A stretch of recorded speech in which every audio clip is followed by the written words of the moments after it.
Hello guys, welcome to the mini vlog. तर आज आम्ही निघालेलो पनवेलला जायला। मी, मम्मी आणि स्वरा रिक्षातूनच जाणार होतो आम्ही पनवेलला।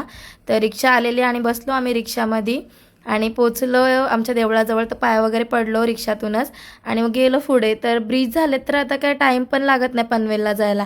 एक अर्धा पाऊण तासाच्या आत आपण जाऊन पोचतो आणि तसंच आम्ही पोचलो पनवेलला। आणि काय कामासाठी चाललेलो ते बघा पुढे। तर इथं मम्मीला देवारा वगैरे घ्यायचा होता तर आम्ही फर्निचरवाल्याकडे गेलेलो। नेहमी आम्ही इथंच जातो फर्निचरचं काय घ्यायचं असलं का पनवेलला। मग तिथं देवारा वगैरे बघितला आणि नंतर नाश्ता वगैरे घेतला, रिक्षातच खाल्ला। नंतर मम्मीने फणस घेतलेला मग तो पण मी रिक्षात खाल्ला। आणि नंतर येताना इथं गाड्यांचे नुसते धूल आणि ट्रॅफिक लागलेली, तर मी येताना पण स्कार्फ लावलेला आणि आमची स्वतः मोबाईल बघतच आले। आणि इथं फायनली आम्ही पोचलो JNPTवर आणि मस्त इथं आल्यावर काय वाटत नाही, एवढी धूळ वगैरे नसते। आणि कोटनाक्यावर आलो तर मस्त पालखीची तयारी चालू होती यांची, मस्त लाईटी बिटिंग केलेली।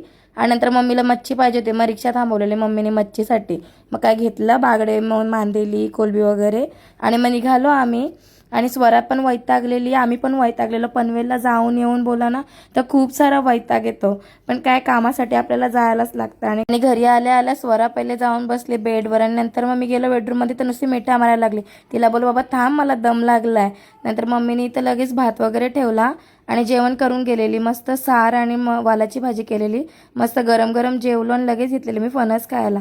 फणस एकदम मस्त भेटलेले, गोड होते, खाल्ले वगैरे। आणि तुम्ही ना व्हिडिओज बघता पण फॉलो करत नाही, मला फॉलो करा नक्की। भेटूया नेक्स्ट व्लॉगमध्ये, तोपर्यंत बाय।